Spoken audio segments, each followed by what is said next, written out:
Hello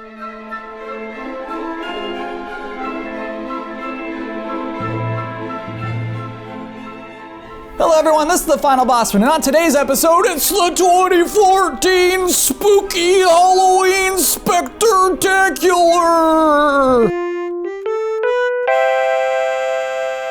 Sasquatch, Godzilla, King Kong, Loch Ness, Goblin, Ghoul, a zombie with no conscience. Question: what do all of these things have in common? Everybody knows. I'm Kyle Bossman. Happy Halloween, everybody. We made it. We made it to Halloween. I do have some spooky stuff planned for this episode, but before we get into that, I got to do a little housekeeping. Big correction. Last week, I think throughout the entire episode, I referred to the Duck Dynasty family as the Robinsons. They are, in fact, the Robertsons. So I am genuinely sorry about that.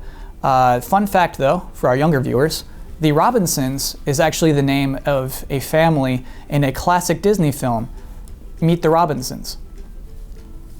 It's about a smart little boy and a T-Rex whose head is too big and arms are too small. It's a classic film. You really ought to see it. But enough with that baby stuff. It's Halloween time. Today's episode, submitted for the approval of the Midnight Society. I call this story The Tale of the Access to Excess. So I was riding in Michael Damiani's car earlier this week, something I rarely do. We had an appointment in downtown Los Angeles. We had to see some video games. Funny thing about Damiani's car is he has this tattered old Nintendo Power in there, and it's just the cover is missing. But every time I'm in this car, it has probably been like 10 times, I go and I want to look at this magazine. From what I can gather, it's from 2001, just a relic of the past. But this particular time, this particular week, I read an advertisement that I normally just went right past. Something very interesting about this advertisement. It reads, "The 2XS Club for everybody." And then we see some children doing breakdancing, having a conversation. Huh? What kind of club is opened to everybody? Duh, a cool club, idiot. Get real. Be excessive. Yeah, that's right, girl. 2XS is all about free stuff. And we ain't fooling around. So lose yourself in 2XS. So obviously I wanted to be a part of this club. How do I get into this club? Here's what you do. You buy 2 different games. You cut out the UPC, that's the barcode on the back. You put that in an envelope with $5 and send it away, and then you are a member of Club 2XS. Remember, free stuff. It seems, I'm sending you $5. They say shipping and handling, but none of that seems free. But you know what? I want to know what you can get. Gifts include free games, equipment, streetwear, fingerboards, and much more from your favorite brands. To our younger viewers, fingerboards were basically tiny, strangely accurate skateboards for your fingers that non-athletic kids loved. You can imagine how cool it would be to get a free fingerboard from your favorite brand. So how do we get it? What games do we have to buy to get into Club XS? Here they are. Yo, check out the first 2 releases. We got Xena, Warrior Princess for Game Boy Color. That's coming out in August. And we have Rocks for Game Boy Color, coming out a month earlier in July. So to reiterate to everyone, here's how you get into Club 2XS. You buy both of these games. These are the first 2. To get into Club 2XS, you have to have bought these 2 games, cut out the UPC, write a check for $5, and send that to a P.O. box in Phoenix, Arizona to get free stuff.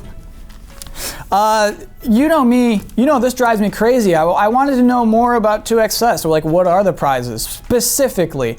But I found out in the fine print, there's two ways to find out what those prizes were. One, if you bought one of those games, there'd be like a little poster and you could like look at the poster and see what the free prizes are. Second option is to go to titusgames.com/2XS.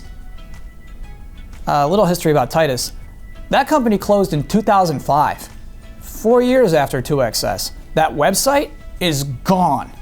It does not exist.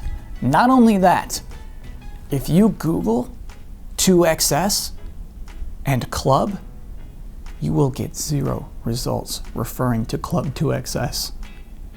And if you somehow work up the guts to Google Titus and 2XS, you get 0 results. This club, whatever it was or potentially is, has ceased to exist on the internet. There is no record of it whatsoever. Why do I bring this up today? Why do I dig this up? Why do we do an episode about it? I'm excited. I think this will never happen again. I think something this dumb, this out of touch, this misleading, almost intentionally misleading, won't happen today. I feel like we've outgrown this. Sure, we have guillotine prize drop. We do have that, but that's not even close to what this is, what Club 2XS is. And I'm happy to put this behind us. I read an article lately, it's an editorial piece, op-ed from the New York Times, big one, right? This was titled, "Can Video Games Survive? The Disheartening Gamergate Campaign." Again, Gamergate, one word, intercapped in this instance. This was written by Chris Solentrop. He said that he's been writing about video games exclusively for 5 years. He used to write about presidential campaigns and prisons. And he decided to leave that behind because he was sure that video games would someday be just as culturally relevant as those other things. But now, because of Gamergate, he's not feeling so sure anymore. His quote, "If this continues, the medium I love could go backward into its roots as a pastime for children.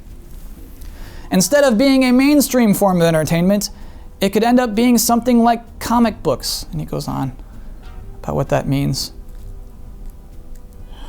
Sure, you know what? Yes, you can absolutely feel that way. You've made this decision.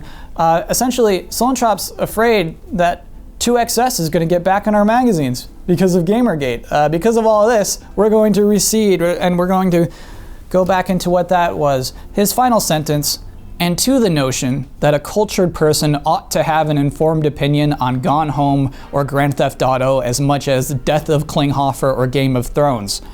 Gamergate has dealt a grievous, if not mortal, blow." Isn't that spine-tingling? Is your blood not curdling in fear? Imagine a world where you cannot mention Gone Home and the death of Kloppheimer in the same sentence. Picture, if you will, an existence in which you are at a dinner party, and you may bring up Game of Thrones, but you may not bring up Grand Theft Auto. Does that curdle your blood? I ask you to suppose if video games never have something as acclaimed as the graphic novel Mouse, does that not make your butt clench in horror? Look, Gamergate, lots of bad things are coming out of Gamergate, all right? Sexism sucks. Harassment sucks. Games media sucks. I can admit that. I am journalistically worthless. However, if you believe that Gamergate is going to be the reason why video games aren't in textbooks, or if you feel like Gamergate is the reason why you feel like you've wasted 5 years of writing about video games, that is the least scary thing I've ever heard. That is not scary. That's okay. It's Halloween. It's time for scary things. Like Club 2XS. It appears that the only way I'll ever find out what the true story is to find a sealed copy of Xena or rocks.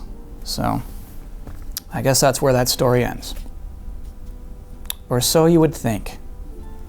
Yesterday, while returning to my desk, I found a note splattered with blood. It read, "We know what you've been Googling. Stop it." Hey, Matt, Elise, you know who left this? What is it? It's a scary, bloody note. Nobody's been here. Oh, you know what? It was probably the office witch. Glennie? Yeah, you should just go talk to her. Alright. Will you come with me? Fine.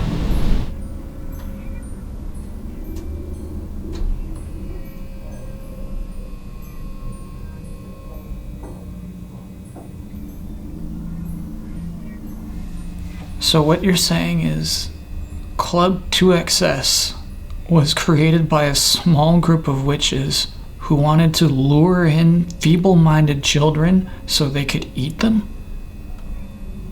But did it work? Did you eat the children that sent you the $5? Well, you know, I killed someone once. Shut up. No, really, I did. I killed someone. You remember Liquid Bossman? That guy was around a bunch and then suddenly stopped showing up to work one day? Yeah, that guy was really cool. Yeah, I killed him. Turns out he was my twin brother and I killed him. Oh my god. How? I snuck some flaming hot Cheetos into his oatmeal, and the guy was deathly allergic to flaming hot Cheetos. So I watched him die right in front of my eyes.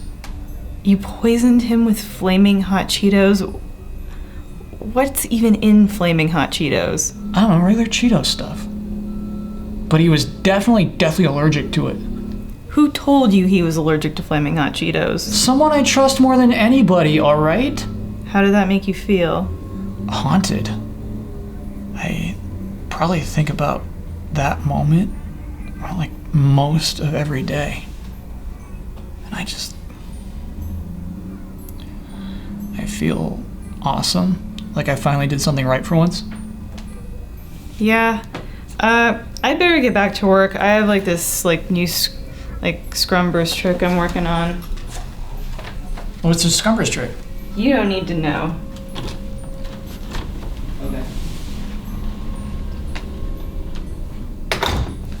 Okay, so is it too late to join 2XS Club? And that is the end of that story. And the end of this week's Halloween episode. Thank you for watching. If you're on Twitter, you can find me at Kyle Bossman. I'll be back here next Wednesday. Hope to see you then. Thanks for watching.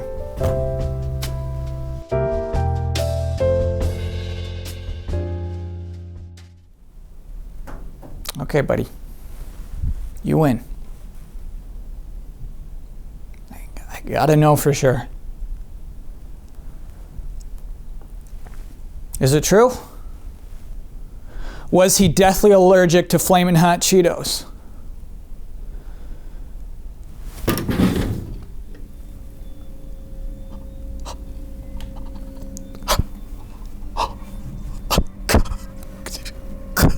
Oh, God damn it! So